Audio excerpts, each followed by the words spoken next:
चला परत एकदा पुन्हा पहिल्यापासून जरा सुरू करू. तर याच्यामध्ये सुरुवातीला आपण पाहिलं की mitochondria is the site for respiration. मायटोकॉन्ड्रियाचे याप्रमाणे स्ट्रक्चर आहे. मग यामध्ये you can observe these mitochondria are concerned with the aerobic respiration, during which they release and supply the ATP energy for the cellular activities. म्हणजे काय की जे काही प्लांट आहे, प्लांटमध्ये एरोबिक रेस्पिरेशन या मायटोकॉन्ड्रियावरती होत असतं आणि त्या रेस्पिरेशन मधून एटीपी किंवा एनर्जी रिच मॉलिक्युल्स या ठिकाणी तयार होत असतात आणि मग हे एनर्जी रिच मॉलिक्युल जे आहेत हे पूर्ण प्लांटला किंवा पूर्ण प्लांट बॉडीवरती वेगवेगळ्या ठिकाणी डेव्हलपमेंटल किंवा ग्रोथ रिजन असेल त्या ठिकाणी बायोसिंथेटिक पाथवेमध्ये ज्या काही ऍक्टिव्हिटी मेटाबॉलिक ऍक्टिव्हिटी होत असतात त्या ठिकाणी हे सप्लाय केले जातात. Hence the mitochondria are simply called as power house of cell. Power जी आहे किंवा एनर्जी जी काय आहे ऍक्च्युअली ही या मायटोकॉन्ड्रियाकडनं सप्लाय केली जाते आणि म्हणून मग मायटोकॉन्ड्रियाला पॉवर हाऊस ऑफ सेल असं म्हटलंय. फार कॉमन आहे, अगदी आपण आधीपासून मला वाटते पण आपण फोर्थ सेमला सुद्धा हे शिकलो. So there are colourless mitochondria. Mitochondria हे कसे आहेत? कलरलेस, मायक्रोस्कोपिक आहेत. They are very in size and shape cell to cell. प्रत्येक प्लांटच्या काही ठिकाणची जी काही प्लांट आहेत त्यामध्ये वेगळ्या साईजचे आपले हे मायटोकॉन्ड्रिया पाहायला मिळतात. आणि त्याची साईज जर पाहिली आपण तर साधारणतः जर पाहिला आपण तर they are spherical in shape और सम इन दे आर फिलामेंटस और rod shape, oval, club shape अशा वेगवेगळ्या शेपचे हे मायटोकॉन्ड्रिया आपल्याला दिसतील. So each mitochondria which is bounded by 2 unit membrane. आता आपण जसं बघितलं या मायटोकॉन्ड्रियाला याप्रमाणे 2 मेम्ब्रेन आहेत, आउटर मेम्ब्रेन, इनर मेम्ब्रेन आणि या 2 मेम्ब्रेनच्या मध्ये असणारा inter membrane space. Inner membrane जी आहे ती याप्रमाणे फोल्डेड आहे आणि फोल्डेड असलेली बाजू जी असते किंवा फोल्डेड रिजन जो आहे त्या फोल्डेड रिजनला क्रिस्टी असं म्हटलंय. या क्रिस्टीच्या आतल्या बाजूने किंवा इनर साईडला काही प्रोजेक्शन, मायक्रो प्रोजेक्शन्स आपल्याला पाहायला मिळतील. भरपूर साऱ्या प्रमाणामध्ये प्रत्येक ठिकाणी मायक्रो प्रोजेक्शन असतील and these micro projections are known as the F1 particles. Okay. आता ह्या F1 पार्टिकल वरती ऍक्च्युअली रेस्पिरेशनचे पहिली स्टेप किंवा रेस्पिरेशन होत असते. पण मग त्या रेस्पिरेशनसाठी आवश्यक असणारे एन्झाईम्स, न्यूट्रियंट किंवा वेगवेगळ्या प्रकारचे जे काही कंटेंट असतील हे कंटेंट या ठिकाणी इनर मेम्ब्रेनच्या आतमध्ये असलेल्या फ्लुइडकडनं प्रोव्हाइड केले जातात. म्हणजेच काय की या फ्लुइडला म्हटलं जाते मॅट्रिक्स. ओके. तर या मॅट्रिक्समध्ये सगळ्या प्रकारचे इसेन्शियल एन्झाईम्स, न्यूट्रियंट, मॉलिक्युल्स त्या ठिकाणी प्रेझेंट असतात. याचबरोबर या मॅट्रिक्समध्ये रायबोझोम्स आणि एक्स्ट्रा न्यूक्लिअर डीएनए म्हणजेच मायटोकॉन्ड्रियल डीएनए या ठिकाणी प्रेझेंट असतो. आता ह्या मायटोकॉन्ड्रियाचा स्वतःचा डीएनए या ठिकाणी काही प्रमाणामध्ये प्रेझेंट असतो फ्री. ओके. मग हा डीएनए काय काम करतो? तर हा डीएनए फक्त या मायटोकॉन्ड्रिया पुरतच काम करेल. या ठिकाणी ट्रान्सलेशन, ट्रान्सक्रिप्शन होईल आणि जे काही प्रोटीन्स म्हणा, जे काही मॉलिक्युल्स या ठिकाणी तयार होतील डीएनए कडनं हे याच ठिकाणी पुन्हा मायटोकॉन्ड्रियल फंक्शनसाठी वापरले जातात आणि म्हणून मग हा मायटोकॉन्ड्रियामध्ये स्वतःचा डीएनए असतो. तसाच क्लोरोप्लास्टमध्ये सुद्धा आपला स्वतःचा डीएनए त्या क्लोरोप्लास्टचा आपल्याला पाहायला मिळतो. या दोन्ही डीएनएला आपण एक्स्ट्रा क्रोमोझोमल डीएनए असं म्हटलेलं आहे. फोर्थ सेमला झालंय सगळं. ठीक आहे, चला आता पुढे बघूया. क्रिस्टी या मायटोकॉन्ड्रियावरती आपल्याला पाहायला मिळतात. सो इनर मेम्ब्रेन जे आहे फोल्डेड किंवा which is infolded into number of finger like projections. बोटासारखे जे काही प्रोजेक्शन आपल्याला आतल्या बाजूला दिसतात त्याला म्हटलंय क्रिस्टी. आणि या क्रिस्टीवरती F1 पार्टिकल्स असलेले आपल्याला पाहायला मिळतील. So on the inner surface of inner membrane many stalk bodies are present and these are called as the F1 particles. Stock bodies आपल्याला पाहायला मिळतात. कशा आहेत त्या? याप्रमाणे असे स्टॉक असतात त्याला पाहिजे. So in this you can observe in inner side जे काही क्रिस्टी आहे या क्रिस्टीवरती असे F1 पार्टिकल्स, या एका पार्टला क्रिस्टी असं म्हणायचं आणि हे पार्टिकल जे आहे या पार्टिकलला एक असा बेस, स्टॉक आणि असा एक हेड. या हेडमध्ये ऍक्च्युअली फॉस्फोरायलेटिंग पार्टिकल्स किंवा यामध्ये ऍक्च्युअली ही रिॲक्शन घडून येते रेस्पिरेशनची. या प्रकारचं हे स्ट्रक्चर आपल्याला मायटोकॉन्ड्रियाचं पाहायला मिळतं. So it contains various coenzymes required for the terminal oxidation. म्हणजे आता पुढे जाऊन जे काही रेस्पिरेशन होणार आहे हे पुन्हा 3 स्टेपमध्ये होणार आहे. त्यापैकी शेवटची स्टेप पैकी ज्या ठिकाणी कम्प्लिटली त्या ग्लुकोज मॉलिक्युलचं ऑक्सिडेशन होईल त्याला या ठिकाणी म्हटलं टर्मिनल ऑक्सिडेशन. आणि त्यासाठी आवश्यक असणारी कोएन्झाइम्स या ठिकाणी या F1 पार्टिकल्स मध्ये असतात. आणि मग जे काही आतमध्ये जे काही फ्लुइड आहे, मॅट्रिक्स ज्याला आपण म्हटलंय, which is present on the side of membrane, it is filled with colorless proteinaceous fluid that is called as matrix. आतमध्ये जे काही फ्लुइड आहे हे प्रोटीनॅशियस फ्लुइड आहे, म्हणजे मोठ्या संख्येमध्ये त्या ठिकाणी प्रोटीन्स आहेत. हा, आणि ह्या प्रोटीन्सला किंवा जे काही या फ्लुइडमध्ये प्रोटीन्स आहेत या फ्लुइडला मॅट्रिक्स असं म्हटलंय. त्याचबरोबर या फ्लुइडमध्ये they contain enzymes required for respiration like Krebs cycle असेल, glycolysis असेल. So it contains ribosomes and DNA also. So it also certain contain enzymes ATP, ADP, AMP, NAD, NADP, coenzymes and several ions like magnesium, potassium, calcium. Okay, तर असे सगळे काही content या ठिकाणी या matrix मध्ये असलेले आपल्याला पाहायला मिळतात आणि म्हणून मग हे स्ट्रक्चर याचं महत्वाचं. आता महत्वाचं फंक्शन काय पुन्हा मायटोकॉन्ड्रियाचं, तर it provides site for aerobic respiration. पहिली गोष्ट आहे की हा रेस्पिरेशन घडून आणण्यासाठी साइट प्रोव्हाइड करतो किंवा या ठिकाणी रेस्पिरेशन होते. दुसरा आहे की या रेस्पिरेशन मध्ये सेकंड फेज जी आहे Krebs cycle. So Krebs cycle of respiration which is takes place in the matrix region of mitochondria. त्यानंतर टर्मिनल ऑक्सिडेशन जे आहे which is takes place in the oxysomes and mitochondria, they are called as the site of Krebs cycle and terminal oxidation. So ATP form in the aerobic respiration which are stored in mitochondria and supplied for cellular activities. So mitochondria are the energy supplying powerhouse of cell. जे काही ATP या ठिकाणी तयार होणार finally हे या ठिकाणी mitochondria मध्ये तयार होतात आणि मग हे मायटोकॉन्ड्रिया हे ATP जे आहे हे इतर बाकीच्या प्लांट बॉडीमध्ये सप्लाय केले जातात. याप्रमाणे हे स्ट्रक्चर आहे. आता पुढे जाऊन आपण जर बघितलं तर या ठिकाणी आपल्याला इलेक्ट्रॉन मायक्रोस्कोप खाली किंवा स्कॅनिंग इलेक्ट्रॉन मायक्रोस्कोप खाली काढलेली ही डायग्राम किंवा फोटो मायटोकॉन्ड्रियाचा आपल्याला पाहायला मिळतो. ॲक्च्युली या प्रकारे मायटोकॉन्ड्रियल सेक्शन आपल्याला पाहायला मिळतो. सेल त्यांनी घेतली, त्या सेलमध्ये या प्रकारचे मायटोकॉन्ड्रियल सेल ऑर्गॅनिल्स आपल्याला दिसतात. ठीक आहे, आता आपल्याला पुढे पाहायचं ऍक्च्युअली रेस्पिरेशनचं मेकॅनिझम कसं आहे, रेस्पिरेशन प्रक्रिया घडते कशी. याच्यामध्ये you can observe during the respiration the complex substrate they are broken down into simpler ones and finally carbon dioxide which is liberated, water is formed and energy molecules are generated in the form of ATP. जे काही complex substrate तयार झाले food मटेरियलमध्ये म्हणजे glucose जे काही तयार झालेलं आहे, ग्लुकोज कॉम्प्लेक्स मॉलिक्यूल आहे, डायरेक्टली तो एनर्जी सोर्स म्हणून नाही वापरला जाणार, तर त्याचं ब्रेकडाऊन केलं जाईल. त्याचं ब्रेकडाऊन करून किंवा ऑक्सिडेशन केलं जाईल आणि या ऑक्सिडेशन प्रक्रियेमध्ये एनर्जी मॉलिक्युल्स रिलीज होतात, ATP त्यापासून तयार होतात आणि कार्बन डायऑक्साईड आणि वॉटर जे आहे हे सुद्धा बाय प्रोडक्ट म्हणून तयार झाले आपल्याला दिसते. So during this oxidation of respiration substrate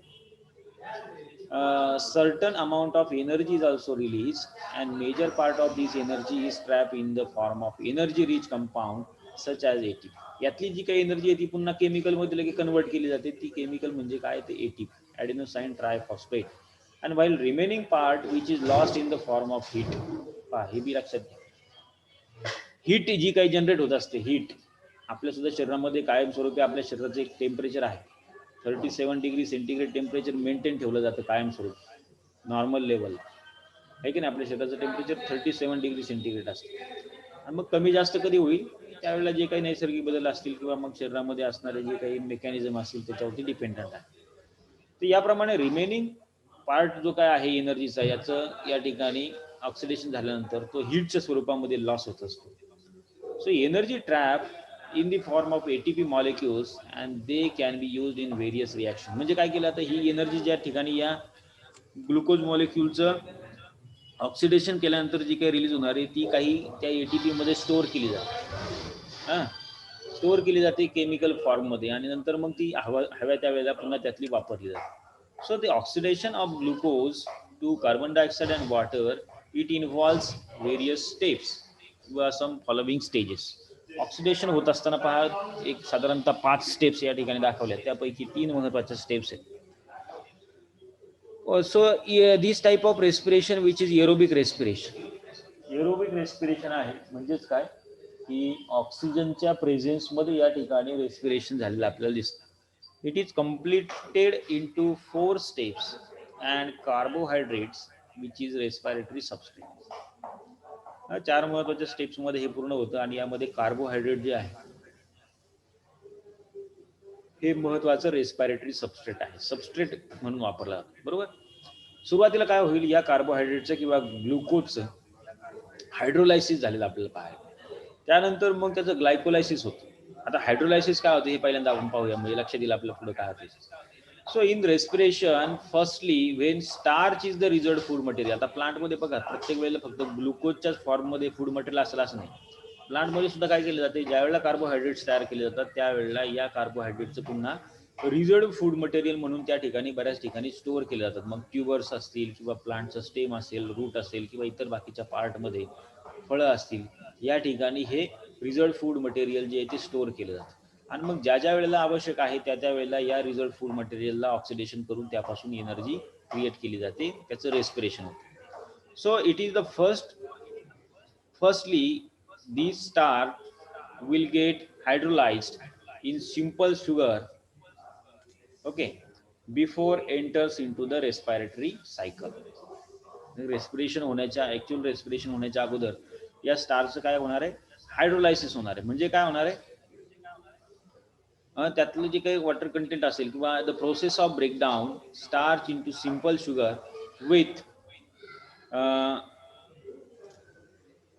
with addition of water, it is called as hydrolysis. Sorry, या ब्रेकडाऊन होण्याच्या अगोदर या शुगरमध्ये वॉटर ॲड केलं जातं. ओके. आणि त्यानंतर मग पुढची प्रोसेस होईल. नेक्स्ट प्रोसेस आहे ग्लायकोलायसिस.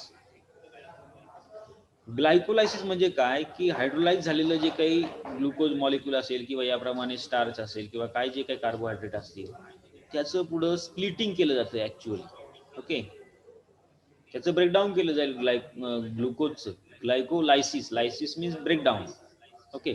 तर मग हे ब्रेकडाऊन होण्याची जी काही प्रक्रिया आहे यामध्ये वेगळ्या प्रकारचे एन्झाईम्स या ठिकाणी रोल प्ले करतात. वेगवेगळ्या स्टेपला स्टेप बाय स्टेप त्याचं रिडक्शन होत जातं, ऑक्सिडेशन होत जातं, सॉरी. आणि या ग्लुकोज मॉलिक्यूल पासून पायरुवेट तयार झालेलं आपल्याला या ग्लायकोलायसिस या प्रक्रियेमध्ये पाहायला. ओके.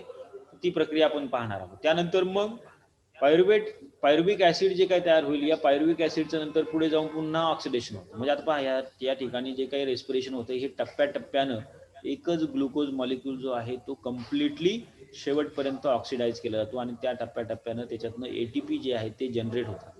एकदमच नाही, एकाच झटक्यात होत नाही ती प्रक्रिया.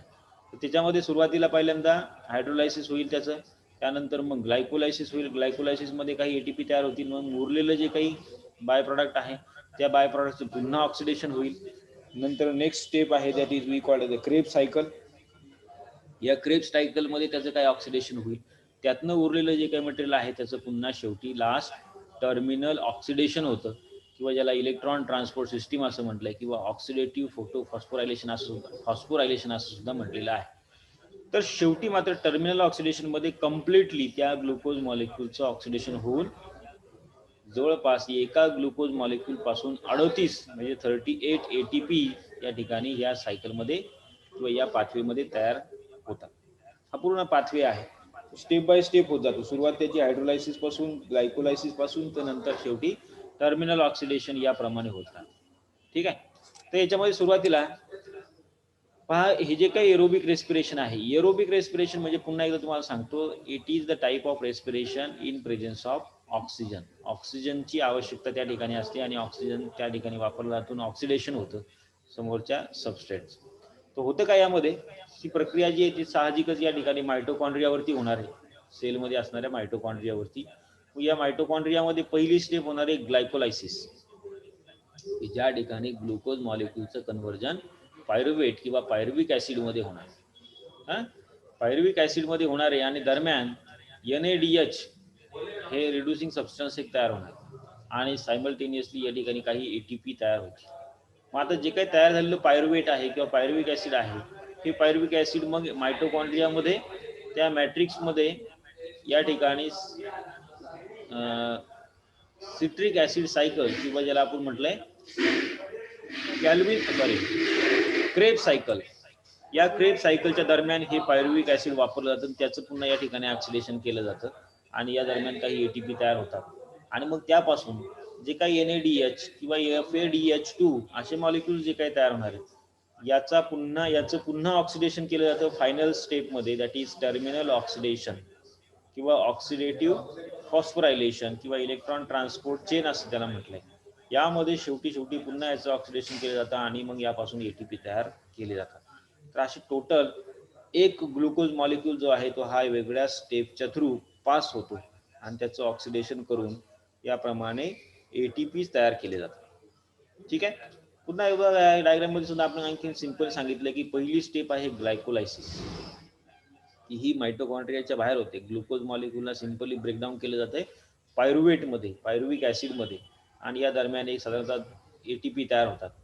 मग हे पायरुविक किंवा पायरुवेट ऍसिड जे आहे हे मायटोकॉन्ड्रियामध्ये ॲब्झॉर्ब होतं. मायटोकॉन्ड्रियातल्या या ठिकाणी असणाऱ्या क्रिस्टीवरती किंवा सायटोप्लाझममध्ये मॅट्रिक्समध्ये ही रिॲक्शन घडून येते आणि मग या ठिकाणी क्रेब सायकल परफॉर्म होतं.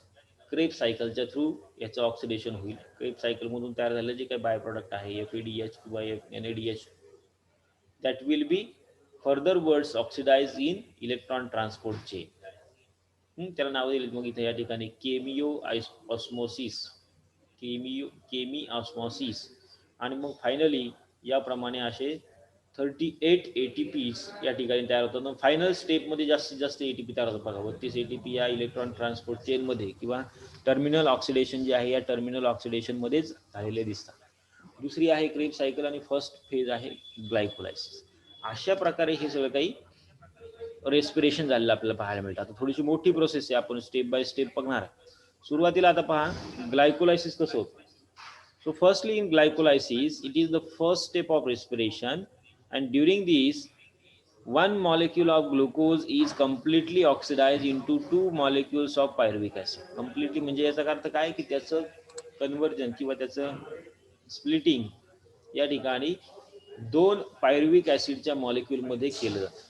आता ग्लुकोज टू पायरुविक ऍसिड जे काही कन्व्हर्जन आहे त्यासाठी सुद्धा भरपूर साऱ्या स्टेपमधून त्याला जावं लागतं. So originally the name glycolysis it means breakdown of glycogen found in the muscle cells. पहा सुरुवातीला ही ऍक्च्युली प्रक्रिया कुठे घडून आली किंवा पुढे सापडली तर मसल सेल्समध्ये जे काही ग्लायकोजन आहे या ग्लायकोजनचं ब्रेकडाऊन झालेलं सुरुवातीला सायंटिस्टला किंवा या फिजिओलॉजिस्टला पहिल्या लक्षात आलं आणि म्हणून मग त्यांनी ही टर्म वापरली glycolysis. Okay, it is not from directly glucose, it is from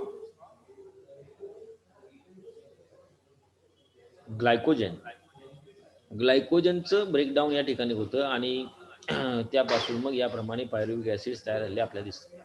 so it takes place in the cytoplasm of cell also. Enzymes required for glycolysis they are present in the cytoplasm. Cytoplasm मध्ये होते सगळं काही, बाहेर म्हणजे मायटोकॉन्ड्रियाच्या बाहेर cytoplasm मध्ये free. So glycolysis which is the common pathway for the both aerobic and anaerobic respiration. दोन्ही प्रक्रियेमध्ये हे होते पहा. पहिल्या सुरुवातीला ग्लायकोलायसिस एरोबिक असो किंवा अनएरोबिक असो. अनएरोबिक म्हणजे विदाउट ऑक्सिजन सुद्धा रेस्पिरेशन काही ठिकाणी होते आणि त्यामध्ये मग वेगळ्या प्रकारचे काही बाय प्रोडक्ट्स तयार होतात. Now the various reactions of glycolysis were discovered by three German scientists, Emden, Meyerhoff and Paranas. ह्या वेगवेगळ्या प्रकारच्या रिॲक्शन जे आहेत ग्लायकोलायसिसमध्ये या वेगळ्या सायंटिस्टने, जर्मन सायंटिस्टने डिस्कवर केलेले आहेत. And therefore the glycolysis is also known as EMP pathway. E for Embden, M for Meyerhof आणि P for Parnas. EMP pathway असं सुद्धा म्हटलं जातं. So it was first work out in the muscle cells even yeast. यामध्ये त्यांनी practically हे सगळं काही प्रूव्ह केलेलं आहे, ऑब्झर्व केलेलं आहे. Then later on it was observed that is common for all the organisms. नंतर त्यांच्या असं लक्षात आलं की अरे ही प्रक्रिया तर सगळ्याच ऑर्गॅनिझम मध्ये, प्रत्येक ऑर्गॅनिझम मध्ये रेस्पिरेशनच्या दरम्यान झालेली पाहायला मिळते आणि याच प्रोसेसच्या थ्रू एनर्जी मॉलिक्युल्स तयार होतात. So firstly in there are again several steps of glycolysis. मग यामध्ये वेगवेगळ्या प्रकारच्या स्टेप्स आहेत की ज्या ठिकाणी ग्लुकोजचं कन्व्हर्जन दोन पायरुविक ऍसिडमध्ये आणि यासोबतच NADH2 आणि काही प्रमाणामध्ये ATP तयार झालेले आपल्याला दिसतात. त्याच्यामध्ये थोडक्यात एक सुरुवातीला एकदा जरा ह्याचं पाथवे पाहून घ्या, आउटलाईन, आणि मग आपण त्याची 1 बाय 1 स्टेप बाय स्टेप या ठिकाणी पाहू. जवळपास 10 स्टेप यामध्ये आपल्याला पाहायला मिळतात. किती आहेत? 10 स्टेप आहेत. ग्लुकोजचं पहिल्यांदा फॉस्फोरायलेशन होईल, त्याचं ग्लुकोज 6 फॉस्फेटमध्ये कन्व्हर्जन होईल. Glucose 6 phosphate is again converted into fructose 6 phosphate by isomerization. त्याचा आयसोमर या ठिकाणी तयार झालेला पाहायला मिळतो in presence of that particular enzyme isomerase. त्यानंतर मग फॉस्फोरायलेशन सेकंड होईल, पुन्हा पहिल्याप्रमाणे फॉस्फोरायलेशन होईल. फ्रुक्टोज 1,6 डायफॉस्फेट तयार होतो, त्याचं आयसोमरायझेशन होतं, 3 फॉस्फोग्लिसरॉल्डिहाइड तयार होतो, त्याचं फर्दरवर्ड ऑक्सिडेशन होत जातं, ATP दरम्यान तयार होतात, आणि फायनली आपल्याला पायरुव्हिक ऍसिड तयार झालेलं पाहायला मिळतं. ठीक आहे. तर मित्रांनो, आजचं टायमिंग जरा थोडंसं संपलंय आपल्या इकडं, मीटिंगचं टायमिंग संपत आलंय. तर ही जी काही रिॲक्शन आहे ही आपण उद्याच्या लेक्चरमध्ये डिटेली कंटिन्यू घेऊया, आणि कंटिन्यू आपल्याला क्रेब सायकल आणि टर्मिनल ऑक्सिडेशन देखील आपल्याला शिकायचं आहे. ठीक आहे. तर थोडक्यात सध्या एक लक्षात घ्या की मायटोकॉन्ड्रिया